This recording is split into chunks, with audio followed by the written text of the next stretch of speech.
Good evening and welcome to the Robinson Sports Network. I'm Chris Gay. This is Coach Updegrove, and Coach, congratulations on the win. I know this was 2 weeks ago. You're coming off the bye week, but tell me a little bit about that win. You guys beat Hot Springs Lakeside, who beat y'all in the playoffs, and I know it's got to feel pretty good. Yeah, I mean, I think it was very satisfying for the kids. I was really proud of our defense's effort. I thought we really got after them. We bowed our neck in the red zone, especially the lower red zone early. And kept them out. Should have kept them out on that first drive if we don't bobble that interception after we catch it. So just really proud of their effort offensively. I thought we could have done a little more, but again, we executed when we needed to.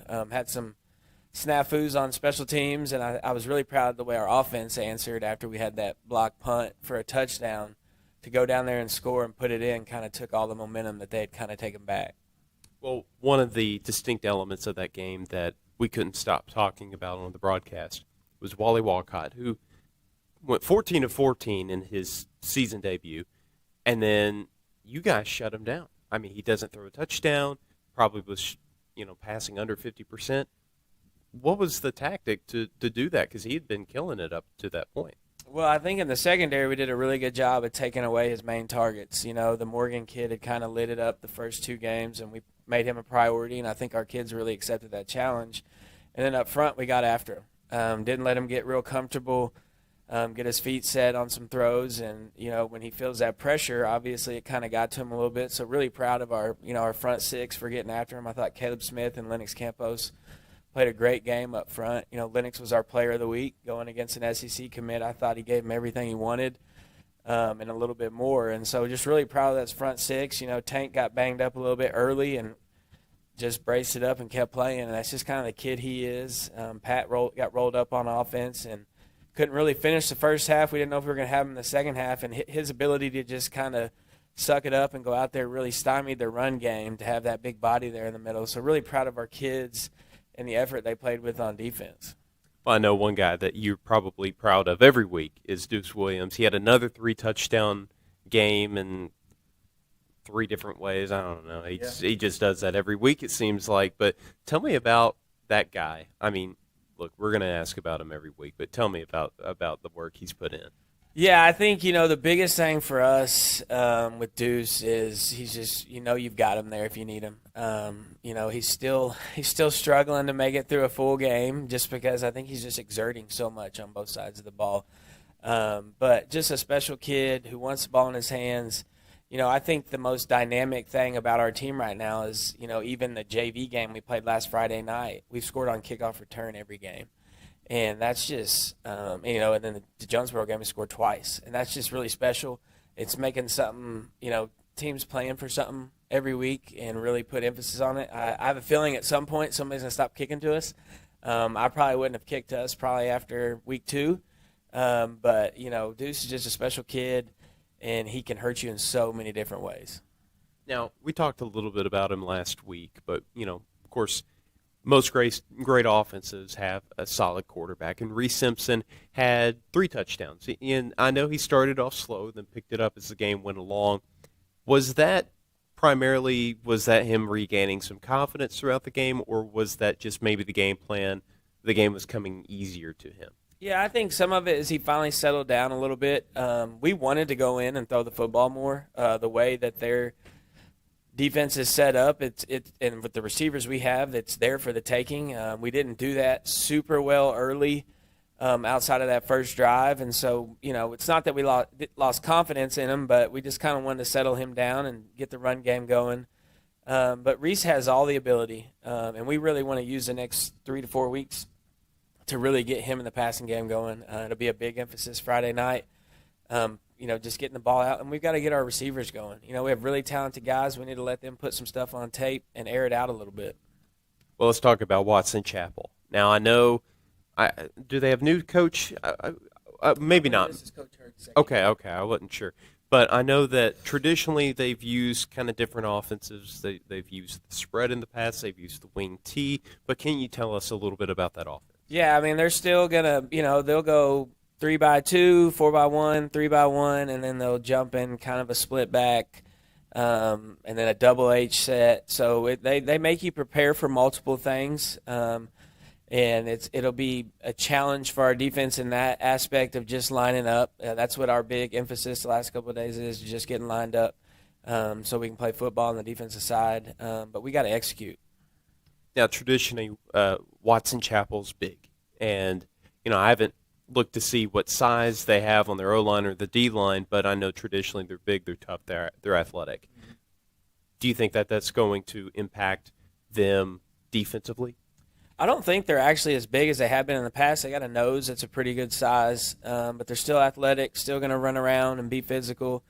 Like I said, I really want to use these next 3 to 4 weeks to focus on us. It's nothing against our opponents or anything like that, but I've talked to our team. If we want to be a championship football team and have this target on our back that we've kind of earned over the last 3 weeks, we got to start practicing and preparing like it and just go out there and expect to beat teams and to be the team that we want to be.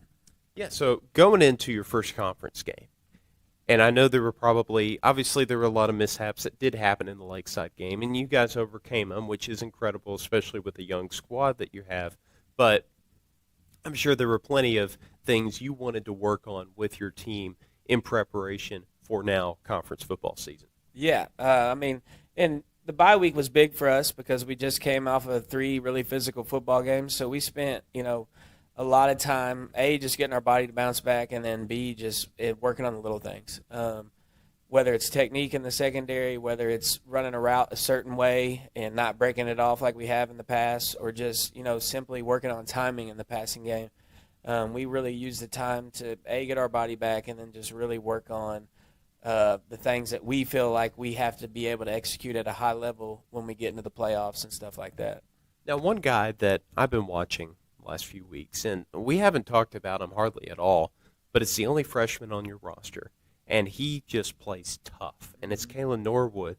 Tell me about the toughness. I mean, you and I talked about him before the season, and you were like, this is a guy that plays bigger than he is. Oh, yeah. I mean, Kalen's probably about 5'5", 140, and he may be pound for pound the toughest kid on our team. He just has a fierce competitive side that he's, and some of that's probably because of his lack of size, but he's going to compete. We can stick him out there on man-to-man. We're not worried about how big the receiver is because we know he's really just going to get in that guy's grill and compete. And it's a credit to his dad. That's how he's raised him. And he's not scared of anything, and he's a fun kid to coach because of that. Now, one guy that kind of, I don't want to say he had a breakout game, but he definitely had probably his best game of the season against Lakeside was Josiah Warrior Benson. And that was just, he finally broke away for one of those big plays. Do you think we'll see that more this year? Yeah, I mean, and that's, that's kind of a tweak that we talked about our receivers coaches. When Josiah was catching those 5-yard stops, he was kind of trying to make a move, and our receivers coaches have been talking about him, just catch, dip that shoulder and get your body moving. He's obviously a big kid who's hard to tackle. And like I said, going forward, we have got to get him, Kyron, Trey Petty. Akeem's had some touches, but get it more consistent for him. And then, the other guys in our passing game, Braylon Brown's another one we got to get going. Some of that is to take a little bit of the wear and tear off of Deuce, but also we're too talented at receiver to not be a team that can throw it around when they want to. Now, I know you've talked about these next 3 or 4 weeks are for your team to really get prepared and to really show this is a championship team. But after those 3 and 4 weeks, when you're coming down to the end of the conference schedule, who are those teams? Maumelle kind of started off the season slow, especially, what was at the time an upset against Sylvan Hills. And then, and I know they've had a couple other tough games here and there, but what are some teams? I know Jacksonville's playing pretty well themselves. What are some teams that you're really keeping an eye on as you come into that portion of the conference schedule? Yeah, I think this first week of conference will tell us something. You got Jacksonville and Pine Bluff playing, Friday night. That'll tell us a little bit about both of those schools. Searcy's playing real well. I talked to Coach Clark last night. He's high on his kids. He thinks, defensively they're the best they've been since he's been there. So, we end with Searcy, Pine Bluff, and Maumelle, and that's a tough stretch because that was 1, 2, 3, 4 last year in our seedings. But a team like Jacksonville's got a lot of energy and a lot of momentum going forward, so they can't be taken lightly. And then BB always gives you something.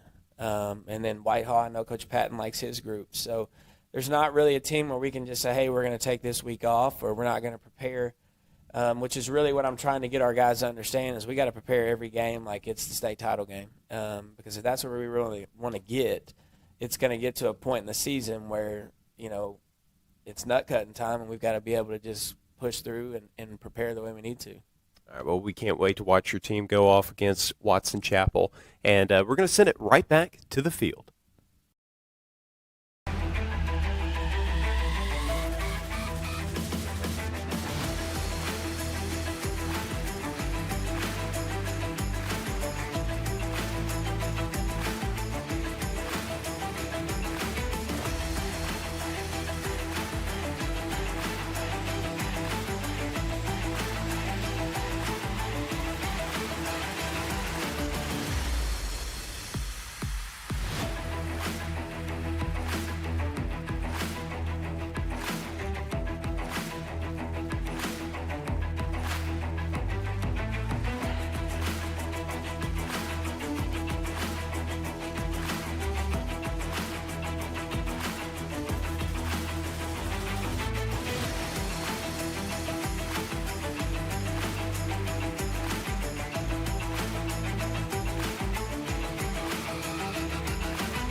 And good evening and a welcome to the Robinson Sports Network, presented by UAMS Health and by First Community Bank.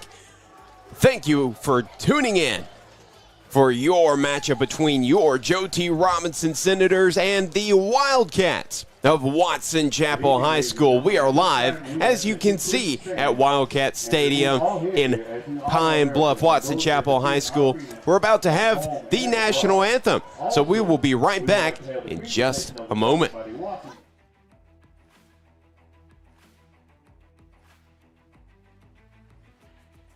Skinner, Arkansas flag Cadet Captain Janiyah Lambert, Rifle Cadet Major Tia Crutchfield, Rifle Cadet Captain Nathaniel Hull.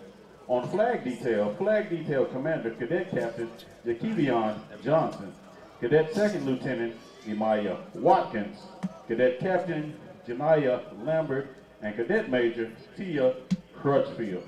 They are under the instruction of Major Dale Small, SFC Jimmy Starker, and SFC Carla Williams. I present to you the Watson Chapel Junior ROTC, and at this time we will have the playing of the national anthem by the Golden Wave of the Watson Chapel Wildcat Marching Band.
And that was the national anthem performed by the Watson Chapel High School Band. And again, thank you so much for joining us tonight. It is the first conference game of the season, but for your Senators and for the Wildcats. And I'm Chris Gay, your play-by-play commentator. This is Will Stafford, your color commentator. And Will, this one looks like it will be a fun competition, a fun matchup, and certainly a great passing attack by the Senators, because as you saw in the coaches show, Coach Up wanting to pass the ball. Yeah, and we've been waiting on that kind of thing, right? We've been talking a lot about Reese Simpson getting into a rhythm as much as possible, build the confidence a little bit. And we did ask Coach Up after the interview was over if that was kind of the idea, to get him a little confidence. And they just want to. The whole reasoning is to build the confidence of the rest of the team. He explained that there is such a good. He has such a good receiving core that it's hard. Why wouldn't you use Reese Simpson as much as possible, right? And so if you can, and that's exactly what they're going to do tonight, as we heard in the coaches show, in order to get those guys those reps and things like that. I think we're going to see a lot of Reese Simpson tonight, as he explained. Absolutely, and we'll take a look at out on the center of the field for the Wildcats. Your captains are number 0, Braylon Jones, the sophomore wide receiver. Number 1, Jakylan Battles, the sophomore receiver and defensive back. And number 11, Jakinzi Miller, the sophomore receiver. Now the Senators will be receiving the opening kick, and then your captains for the Senators, Josiah Warrior Benson, the senior wide receiver. I just cannot see those jersey numbers from here, but we're about ready for those Senators to come out and take the field here in just a moment. And again, first conference game of the season. You start 5A Central play, so it's exciting. As here come the Wildcats coming out of the tunnel for them, and here come the Senators.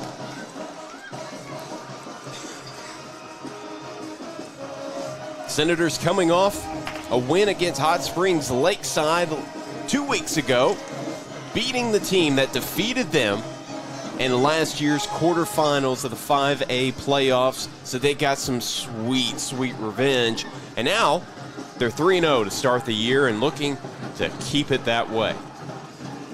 For the Wildcats, they have yet to win a game. They've had a really difficult non-conference stretch. Started out with a loss at Helena. Then took, of course, this is only their second home game of the season. Their first home game was a loss against Crossett.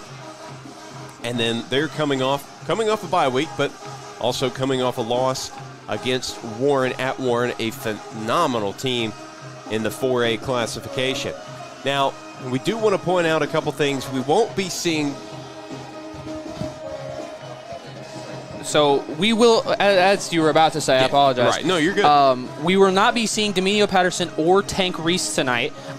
Both are just healthy scratches. It's just a coach's decision. There's no disciplinary action on them or anything like that. They are great kids, as are the rest of the Senators team. But both of them healthy scratches, according to Coach Updergrove just a couple nights ago. So we will not be seeing them. So we'll probably see a lot of Lennox Campos as well as Caleb Smith. And one that Coach is high on is Kalen Norwood as well. Yeah, well, we're going to see probably going to see a lot of new faces coming in. We're going to see somebody who's going to take over at that left tackle spot for the Senators, and we'll be seeing them in just a moment as the Senators are back ready to receive. Deuce Williams and Hakeem Frampton are the two returners out there for the Senators. And for the Wildcats, number 8, the backup running back, Nick Baker, set to kick this one off here.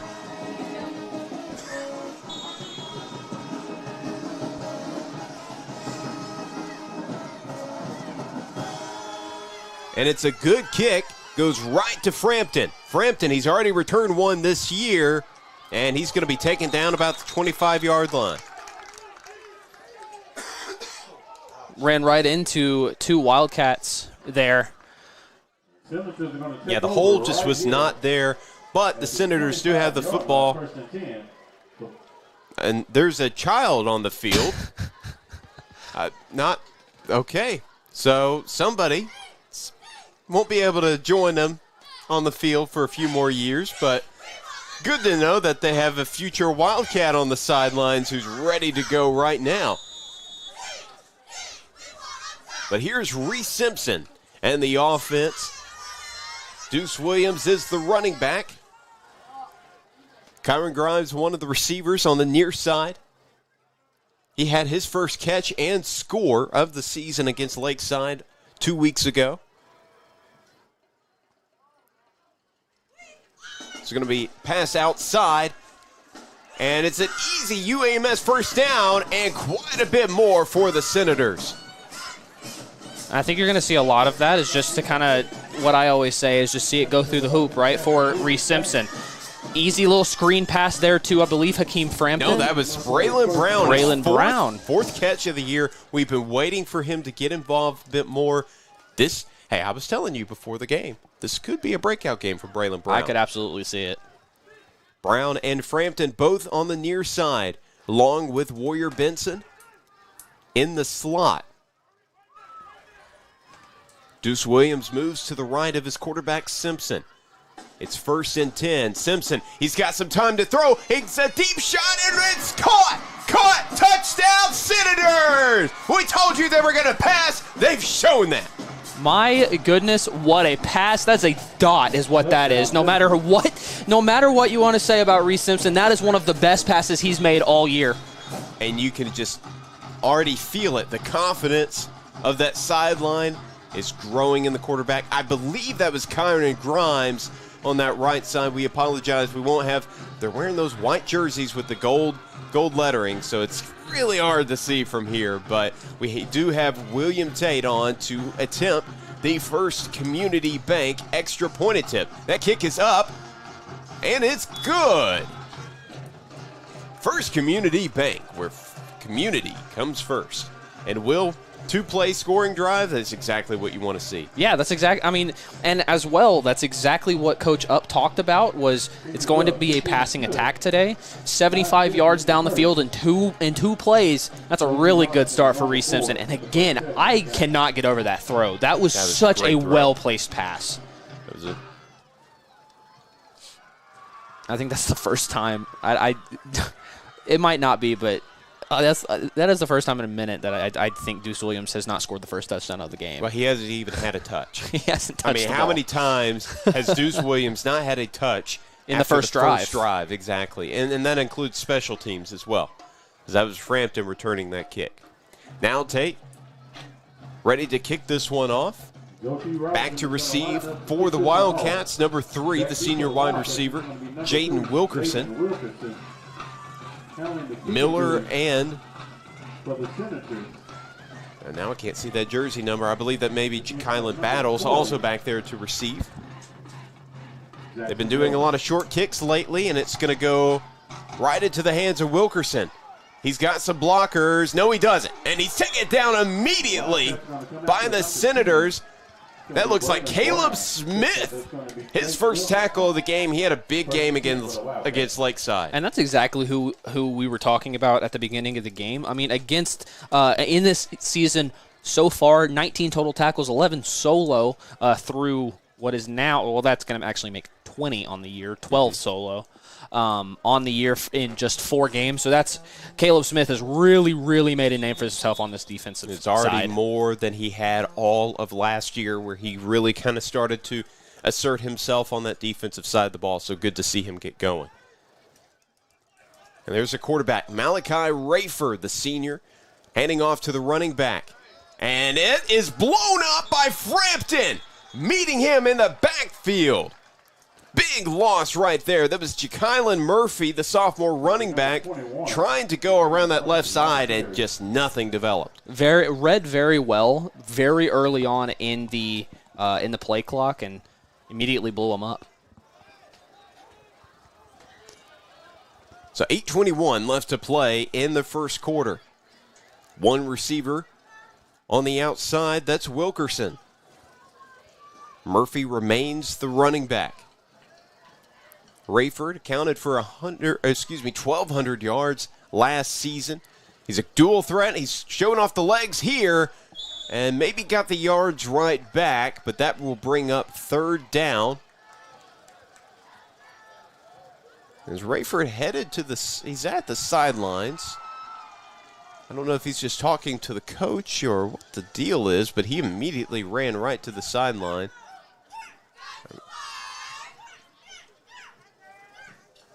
And he's yet to join his team as the play clock is down to 24. Okay, he's back. Just don't typically see a quarterback run to the sideline to get the play. The 4 receivers out wide, 2 on either side. Rayford, the lefty, looking to throw. He's escaping. He's got to find somebody, and he gets out of bounds, avoids the sack, and that will bring up 4th down. I think he may have gotten a yard out of that play. That's a very well done drive by the defense. That's an easy 3 and out. Again, it does all start with that first play, right? Hakeem Frampton reading the offensive line very well and able to just blow up what I'm going to assume was just a way to try and get a couple chunk yards, 5 or 6 yards there. But nothing happening for Watson Chapel. Now Nick Baker to the punter and backup running back. Set to send this one back to the Senators, who have some dangerous return men waiting to get that ball and going to have some whistles.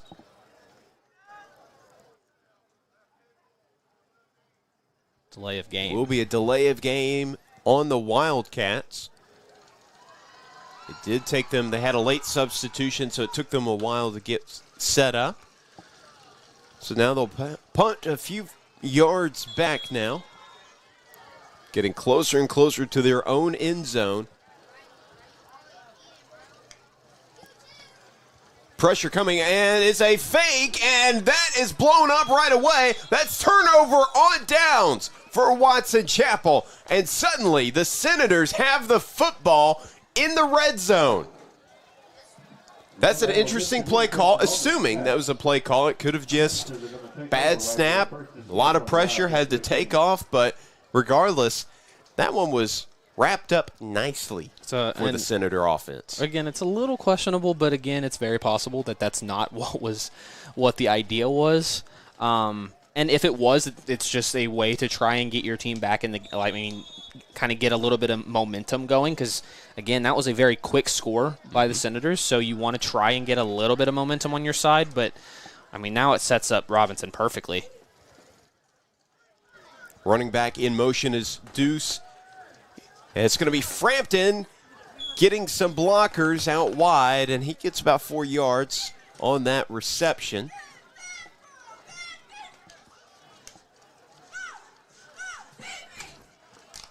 Actually, it's going to be more like 5, I think. On the receiving end of that pass. It will be 2nd down with 5:22 left to play in the period. Empty backfield for the Senators. Simpson rolling right. Gets it to Deuce, who is brought down immediately. Got maybe a couple yards on the play.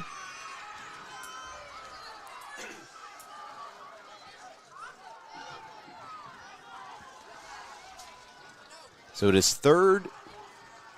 I have a goalpost in my way. Is that 3rd and 5? 3rd and 5, yes. 3rd and 5. All right, it is 3rd and 5 from the 11-yard line.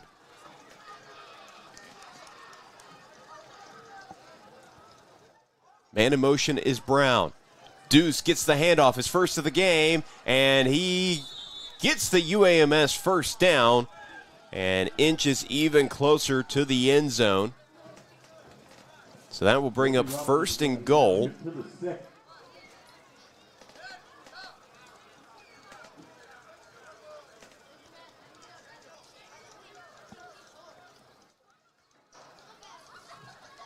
Can't tell where it's placed. The chain gang still says it's 3rd down, but no, it's first. Another handoff to Deuce, who dives into the end zone. Touchdown, Senators, courtesy of, you guessed it, Deuce Williams. And we were going to wait on that for quite a while, and didn't really actually take that long, and that's not really that surprising, to be honest, because Deuce Williams, we'll just say it, probably the best player in 5A at this current time. There's no probably, he is. I don't know, man. Some of our other network guys might disagree. But, I don't care. But personally, So now through 4 games in the 2025 season, Deuce Williams has a touchdown in every single one as William Tate nails the First Community Bank extra point attempt. So 14-0 is your score through 1 quarter of play. Actually, not even through 1 total quarter of play. There's 4:18 left to go in the period. We will see if the Wildcats can finally get something going on offense after kind of a disastrous opening drive. Good grief. Wow. You all right, man? No. They didn't make it, but you are right. They didn't even make it past the 25-yard line on that last drive. And, I mean, if you're going to get anything against arguably the best team in 5A, you need to be at least able to make it to the 50-yard line. Hopefully you can get something going. But something we haven't talked a lot about this season. We've talked a lot about the offense. We've talked a lot about Deuce Williams, obviously. Is this defense on this Robinson Senators team is unbelievable. One of the best defenses I've seen in a very long time. Against Lakeside, multiple red zone stops. That is no easy feat. No. It really could have been a 35-9 game. Absolutely. Absolutely, it could have been a 35-9 game. And Tate kicks this one off. And the return man drops it. That's Battles. Going to the outside and gets flipped up and is down just on the other side of the 20. And surprise, surprise, Deuce Williams makes that tackle. Deuce Williams was in on the stop along with Jake Witten. Ball looks like we're going to be spotted at the 22, 1st and 10, Watson Chapel.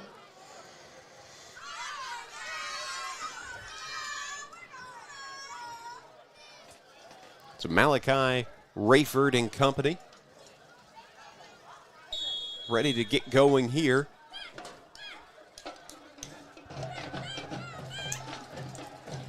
I do want to point out the clock has not stopped. While there's been this break in the action, a whole minute has gone off the clock. It has not stopped this entire game other than on the scores by Robinson. I've been paying attention to it. I was wondering, we're almost down to the end of the first quarter and it had not stopped, so I'm surprised. But that run up the middle by Jakylan Murphy, the sophomore running back, got about 3 yards on that first down carry. The Watson Chapel, it's certainly been a rough few years for the program.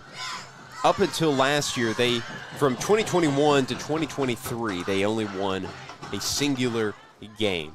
Last year, they won 2. Certainly better momentum for the program overall. They're hoping to continue to build on that success now with Stephen Hurd, head coach of the Wildcats in his second year, and I think they just fumbled that ball. I guess they fumbled the ball. It's going to be a fumble on the play. It was. All right, well, that was the most. Nobody really celebrated. I only saw one point towards the other way. All right. Well, turnover. Senators have the football. All right, well, that is one of the most low-key fumbles. And the clock also, by the way, has not stopped. So just under 2 minutes left to play in the first quarter. 2 receivers on that far side, 1 on the near side. It's Josiah Warrior Benson. He's got man-to-man coverage on that left side. Keep an eye. It's going to be the running back Deuce who's going to jog into the end zone for another Senator touchdown. That's about a 34-yard passing touchdown for Reese Simpson. That's his second on the game. And a second touchdown for Deuce Williams. That's 10 on the year now. Overall, yes. Overall, 10 touchdowns on the year. That's unbelievable. Second receiving touchdown. And Reese Simpson already has 2 touchdowns this game. No interceptions, no incompletions.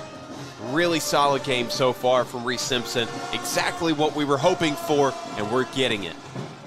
And there's going to be a stoppage in play. There will be a flag. Will be on the kicking team, I do believe. Actually, no, it will be on the Wildcats.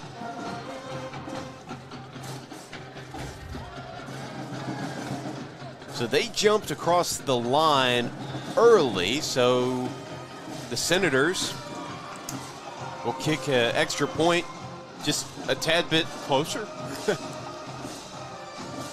Campos, the holder. William Tate ready to knock in this first Community Bank extra point attempt, and he sure does. 21-0 is your score with 1:30 left to play in the first quarter. This quarter is going by pretty quickly. It helps that the clock has, up until now, has basically been running the whole time. I believe the clock is only stopping on touchdowns currently. Yes. I think is what I'm noticing. So yeah, I'm curious when they start the clock. Now, still at 1:31. They'll start it at the kickoff. They've been doing. I'm locked into it. Okay. So the Senators ready to kick this one off again.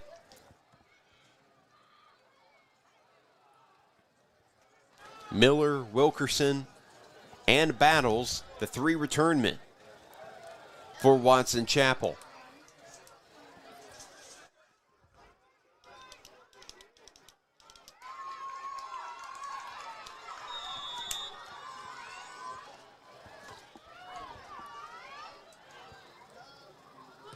Tate will boom this one. It's going to be Miller receiving it this time. He's got some blockers. He's got some room to run. He breaks one tackle. Finally brought down about the 32, 33-yard line. And clock is still rolling, by the way. So this will be a quick one. It will. And it's going to have to stop now as there is a player down on the field for Watson. Well, no, not anymore. He's up. Never mind. But, yep, clock's still rolling, so they need to – someone's got to fix that.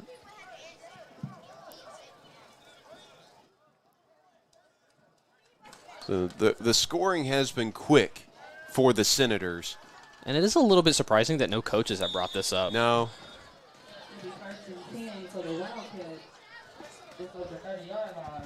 It will be 1st and 10 for Watson Chapel. Here's Rayford, the quarterback. He's going to hand it off to his running back. And he's met by a bunch of different white jerseys there. He's brought down after a 3-4 yard gain. Number 13 on the carry, Cedric Ross.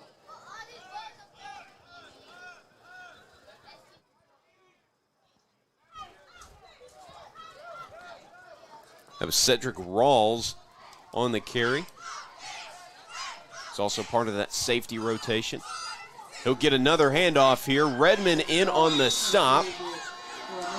And the first quarter will come to a close as the clock, of course, did not stop hardly at all. Your Senators up 21-0 after the first period of play. We will be right back with the second quarter of action in just a moment. PCSSD is a family-like environment. There's always smiling faces. There's greeting in the morning and the afternoon. They get a lot of involvement, not just parent involvement, student involvement, staff involvement, and I love all of that. I chose PCSSD because I was zoned here, but what made me stay was the support that we receive as a family. And the best part about the day is my son come home with a smile on his face, that he enjoys school and excelled in the classroom. It's real big to our family.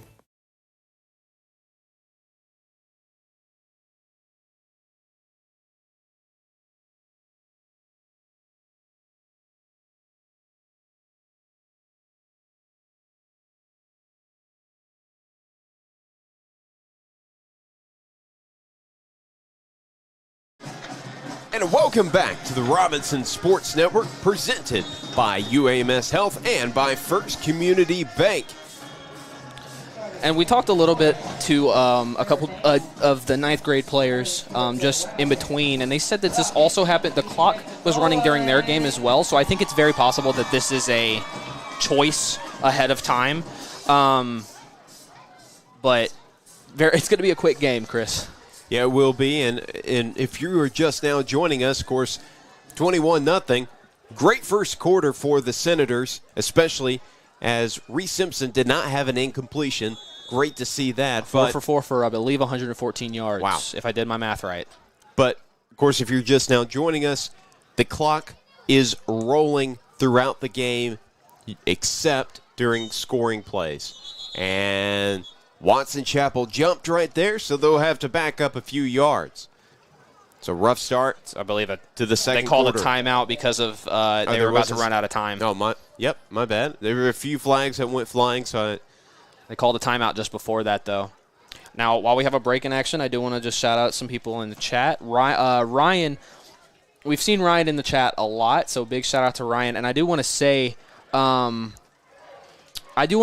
that you brought up, now it's like we're not running the ball out of spite. We did mention, and as well in the coaches show, it's going to be a major decision. It's a very major. What's the word I'm looking for here?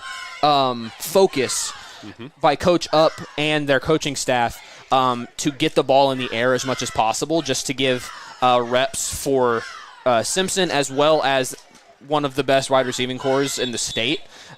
He explained to us after the coaches show that his wide receiving corps is too good not to use this much. So it is a purposeful choice. And we do believe that this was a choice with the clock between the coaches. We cannot confirm that, but we believe that it was a choice between the coaches. And a big shout out to just everybody. MD Austin, Miss Austin, I believe. Thank you so much for joining the chat as well. And to anybody else that's in the chat, thank you so much.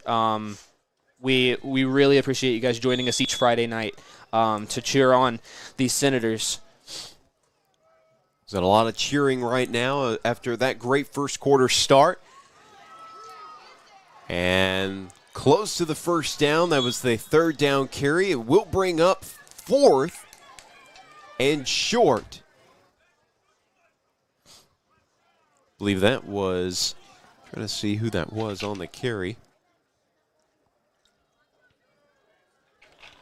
I believe that was Trendell Willis.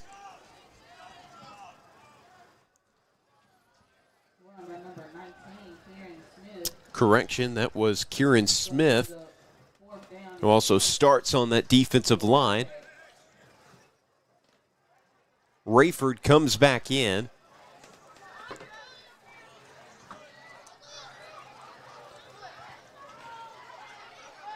The play clock has not started this whole time. Oh, wait. No, it has now.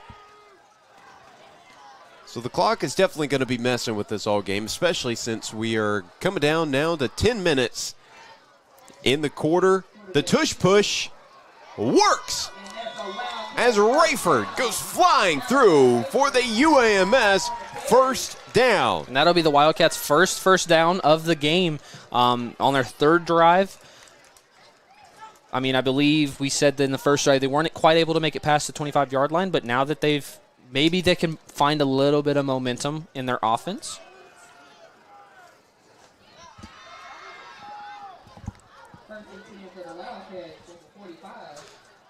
Two receivers on the right side, one on the left. Rayford, the quarterback, he hands off. It's Smith again, and he gets maybe 2 yards on that rush.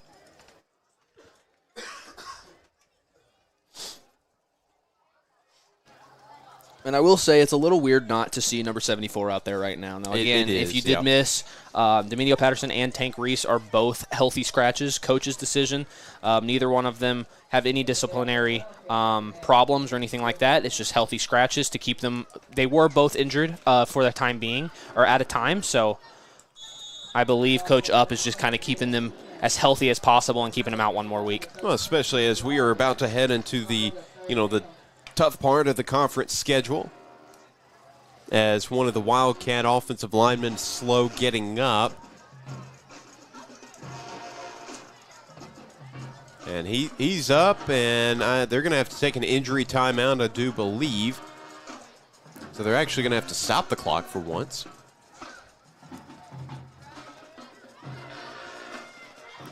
It's the starting center, Brian Madden,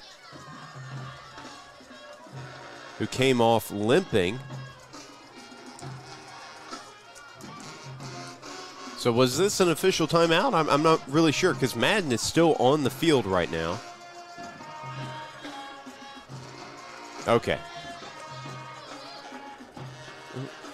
Okay, clock is running again. I'm just not exactly happy with the way that this has been going on. So Madden is off the field. So now the new center is Mason Thomas, who's the backup.